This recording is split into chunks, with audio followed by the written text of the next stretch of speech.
So good morning guys. Balik ulit tayo sa karagatan para magpatuloy sa ating mga pangarap.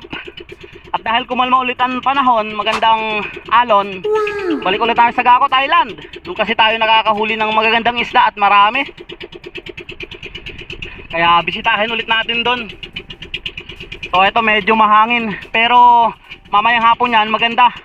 Kalmadang kalmada. Ang oras natin is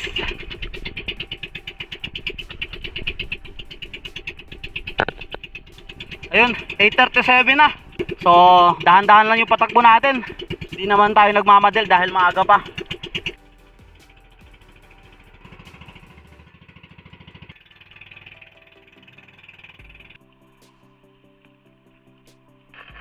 So, ayun guys, tapos ko nang ibaba yung mga gamit natin. Ayun, na-check ko na lahat, kompleto na. Ito yung mga kambing. Amo ng mga kambing dito. Ayun, lalaki. Ito yung isa. Lalaki. Ito yung iba. Lalaki. Grabe. Lalaki. Lalaki yung kambing dito. Ayun. Ay. Huwag mo anahin yun. So dito ako magpipesto. Lalagay lang ako dito mamaya ng tarp pagkatapos kong sumaing. At pagkatapos kong kumain dito guys, eto ang kukulit na itong mga kambing. Pumunta pa dito sa harap ng camera ko. Nagsit muna ako dito ng duyan dahil dito ako magpapahinga at medyo maaga pa naman.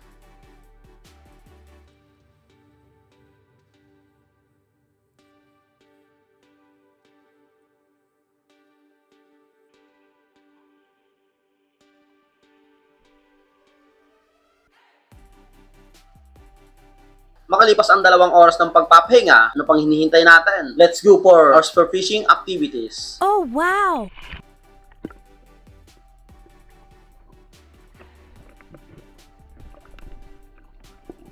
At dito sa dive na to, nakita ako ng good size na lapu-lapo. Pang-ulam na sana to.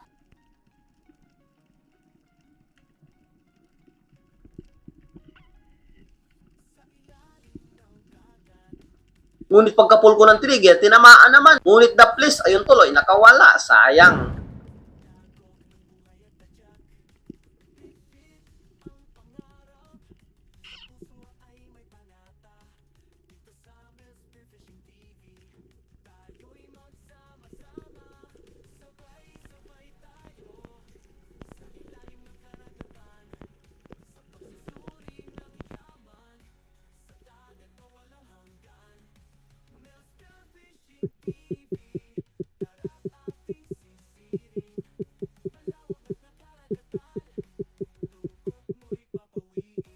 Dito guys, nakailang sisid na rin ako pero wala pa rin nagpapakitang magandang isda or malalaki. At ang problema dito, hindi tayo makapunta sa malalim na area dahil napakalabo ngayon yung tubig. 3 araw kasi yung malalaki yung alon. Iba-iba naman ang galaw itong mga dalagang bukid. Mukhang may kinakatakutan talaga ito. Mukhang may treat dyan sa malalim na area. Hindi sila mapakali. At ito nga, habang nag-aantay ako, biglang nagpakita itong grupo ng lumahan. Ang dami nila. At pag may mga ganitong nandito lang sila sa mababaw na area, malamang sa malamang may naghunt dito na malaking isda. Ito kasi yung paborito ng mga mama sa ordog tutuna.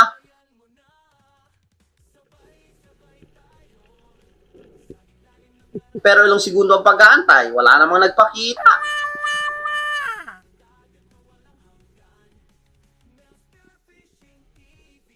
At dito guys, nakarami na ako ditong sisid, wala pa rin akong nahuhuli. Halos mag-iisa't kalahating oras na ako nagsisisid, wala pa rin tayong natatimingan na malaking isda dito sa ilalim. Eto, nandito lang naman yung mga bait, yung mga dalagang bukid. Pero hindi ko talaga matimingan yung nag-hunt dyan sa malalim na area.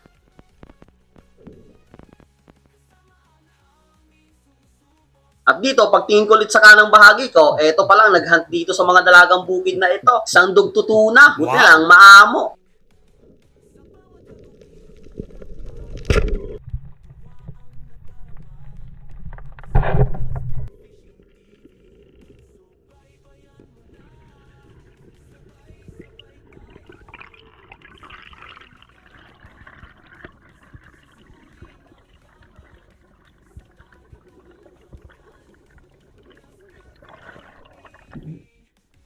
At eto pala yung naging unang isda natin. Sa sobrang lakas ng isdang ito, eto yung sugat niya. Napakalaki na. Ang dugtutuna kasi is napakalakas na isda. At malambot ang laman nila kaya madaling mapunit or madaling lumaki ang sugat nila sa katawan. 4:29 na. Ay, unang isda pa lang natin. Sana matagdagan pa.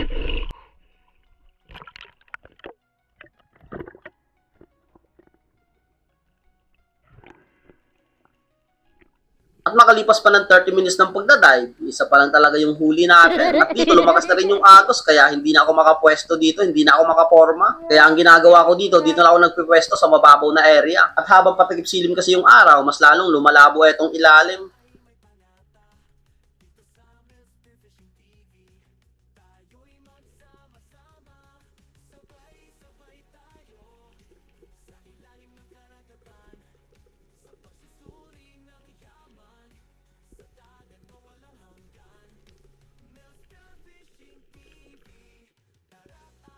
Dito guys, paikot-ikot na sa akin etong triggerfish na to. Yung clown triggerfish kung tawagin. Kaya imbis na umangat ako ng walang huli, kinuha ko na to.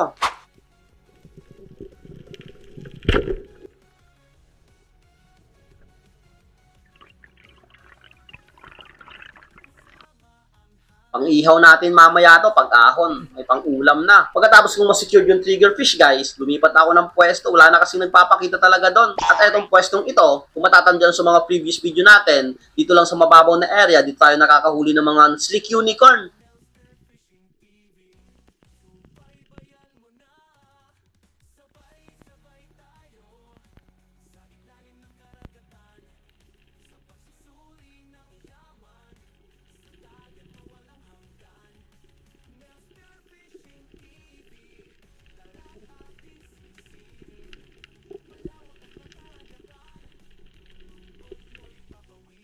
At sa pag-aantay ko dito, hindi naman ako nabigo, may nagpakita ka agad.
Pagkabalik ko dito sa ilalim, guys, biglang nawala yung grupo ng slick unicorn. Oh my Pagtingin ko God. sa mababaw na area, dyan sa likuran ko, may nakita akong isa. Kaya umikot ako dito at humarap sa kanya. Buti na lang, napaka-curious na itong isang slick unicorn.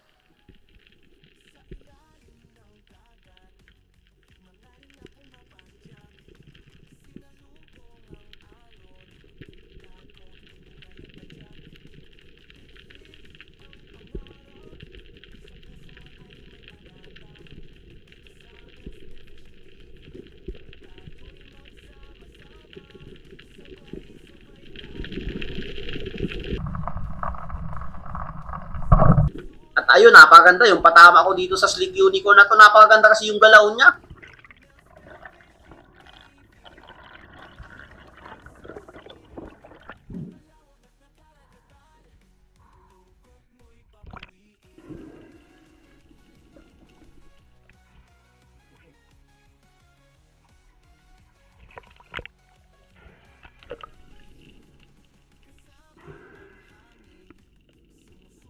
Dito guys, magpa 5:30 na to. Ngunit apat pa lang yung huli natin, pero ayos na rin. May dalawang slick unicorn na tayo, isang triggerfish, saka isang dagtutuna. Kaya pagkatapos kong ma-secure etong slick unicorn, bumalik ako dito sa ilalim. Pagbalik ko dito sa ilalim guys, nagpakita kagad etong mga sodium fish. Eto, nandito kagad sa harapan ko. Ang maling ginawa ko dito, nag-antay pa ako ng ibang target. Etong mga sodium fish na, paikot-ikot na sa harapan ko, ang lalapit na. At dahil nga spear fishing tayo, sustainable way of fishing, kaya hindi muna tayo tumitira ng isda. Nag-aantay pa tayo ng iba. Wow.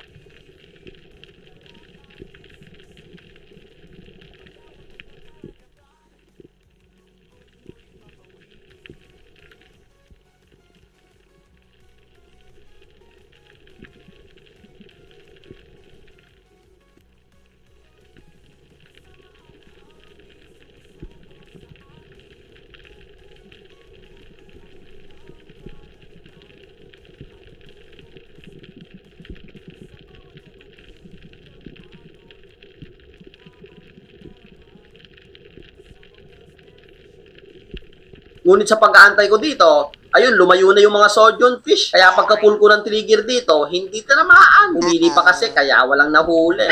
At dito guys, time check natin, is alas 6 na to. Eto, medyo madilim na. Buti lang, pagka-pwesto ko agad, may nagpakita agad na isang slick unicorn. Eto, kasama yung mga sodium fish. Kaya kinuha ko na to, madilim na rin kasi.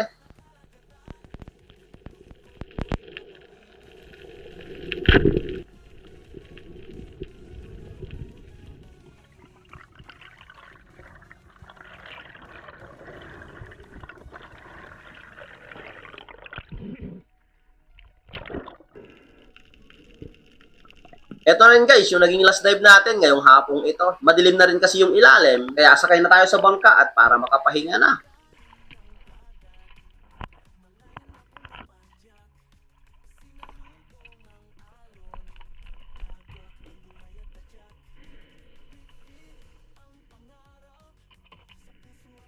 So ayun guys, ginabay na ako. Ito mga huli natin. Tinaas ko muna kasi yung bangka kasi malaki yung high tide mamaya, mga alas 10. Kaya tinaas ko ng para hindi abuti ng tubig. So eto, walang nagpakitang malaking isda. Nandun sana yung mga bait sa mababaw na area pero hindi matimingan yung naghunt. Isang dog to tuna. Buti na lang paglipat ko ng pwesto dun sa mababaw. Nakatatlong slick unicorn pa tayo. Okay na rin to. Naka 5 piraso. May bukas pa naman, dagdagan natin bukas. So ayun, yung tutulugan ko mamaya. Pahinga lang ako dito ng konti tapos kain. Itong trigger fish, minsan lang tayo kumuha ng ganito. Masarap kasi to, inihaw.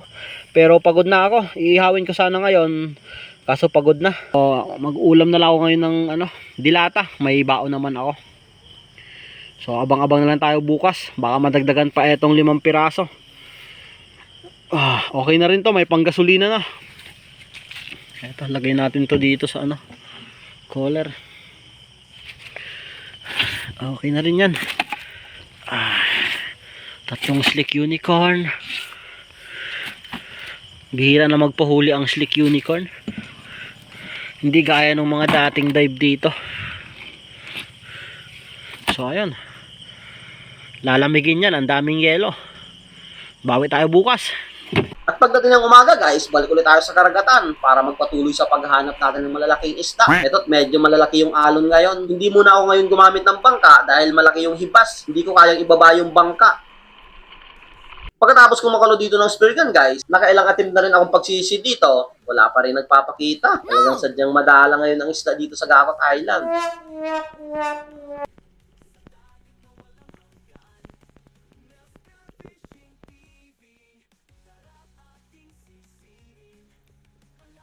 Eto, habang nag-aantay ako, may nagpakitang isang shark mackerel. Silo naman ito kung tawagin dito sa amin. Kaya kinuha ko na to. Napakasarap kasi ito gataan. Iihawin mo muna tapos gagataan.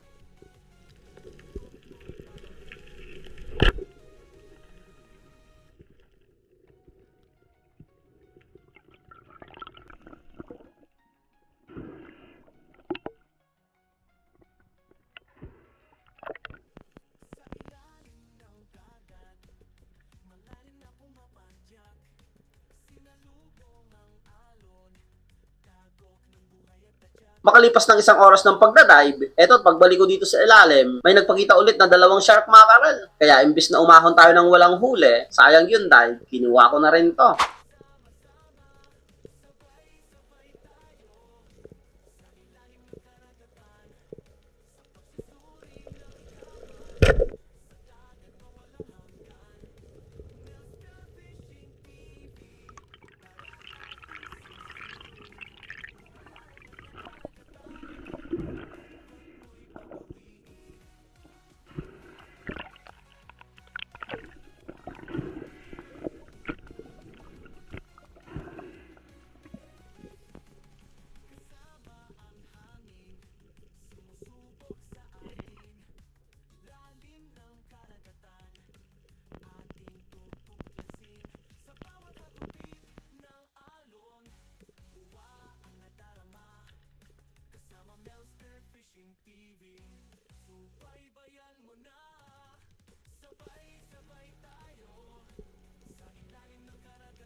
Dito sa dive na to guys, halos magtatatlong oras na akong nagda-dive. Dalawa pa lang yung huli ko. Palipat-lipat na rin ako dito ng pwesto. Dahil wala talagang nagpapakitang isda.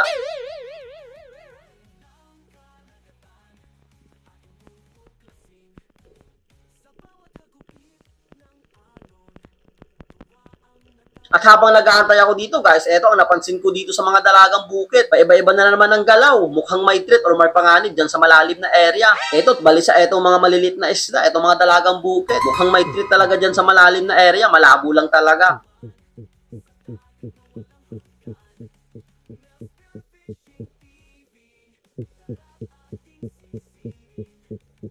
Dito may nakita pa akong dalawang Lonos Emperor dyan sa kanang bahagi ko. Pero mailap, biglang lumiko palayo.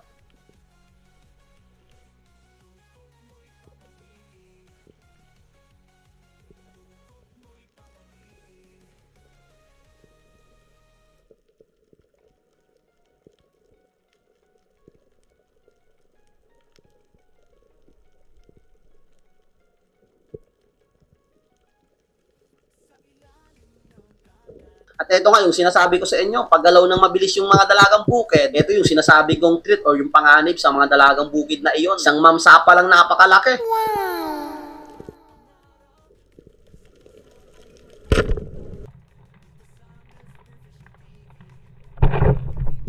At pagkatira ko dito guys, naalala ko yung hindi natin tinamaan na mamsa sa previous video natin. Kaya sinintido ko talaga ito para hindi na maulit yung nangyari sa atin.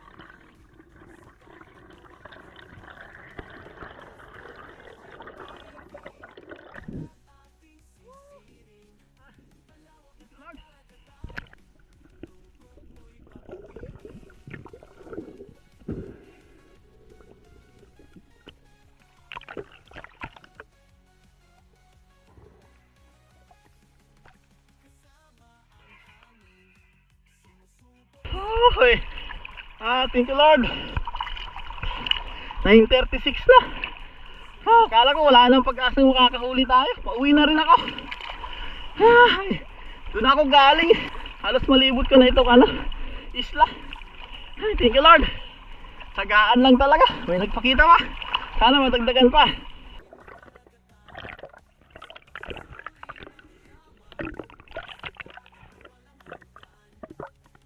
Makalipas pa ang 30 minutes ng pagdadive, hindi na sundan yung mamsa. Kaya dito, nag-last dive na ako.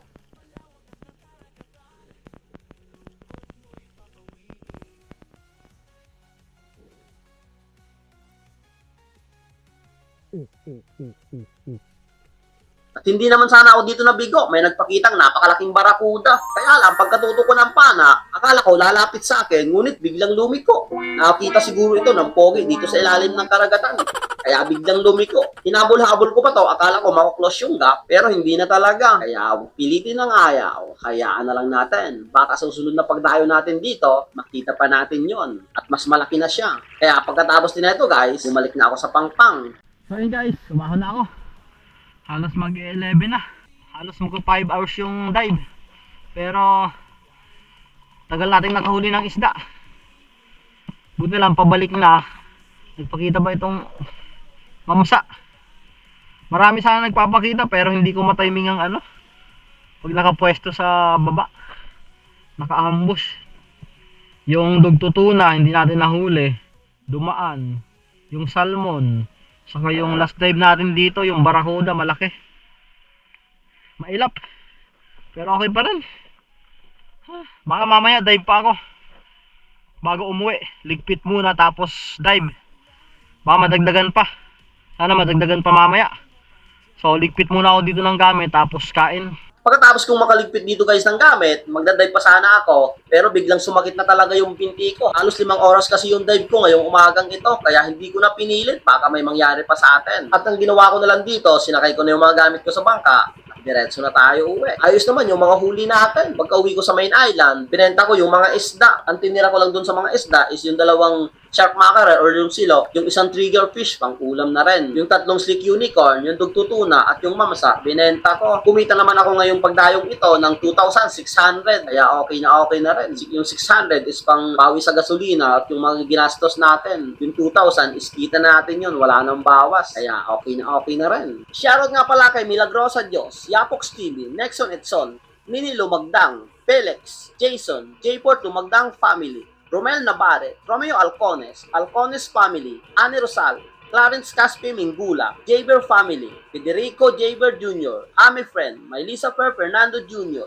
Rubin Lara, Pancho Pantino, Federic Tirado, Jason Pastilloso, Johnny Heistin, Romel Juarez, Ridante Munoz, Ronaldo Imbodo, Espinosa Family, Anvalon Family, Pablo Family, Antonio Fadera, Mario Fermejo, Jomar Ibora, Jason Alejo, Amy Mibato, Palahubog Family, Kaikai, Denden, Matmat, Baloy, Batik, Richard, Tata, Hernan, Totong Palahubo, Pablo Alaw, Alexander Pesquera, Family Pesquera, Sander Timahan, Jim Rod Ramo, Donna Mario, Armando Suaverdes, Rafael Ricto, Cesar Ablin, Lopez Family, Bobby Suelos, Bonifacio Arbalati, Joel Hinerosa, Danilo Adalim, Charles Friends Adalim, Kayadong Family, Apad Family, Rini Alisin, Ronnie Borja, Alex Bagaw Jr., Tuyag Family, J. Bars, Rinaldo Mahilo, Alan Tingala, Panres, Dison Abak, Eduardo Yuson, Joven Celos, Nelson Panturos, Garcia Family, Marson Hamisola, Elson Ortohan, Noel Grigo,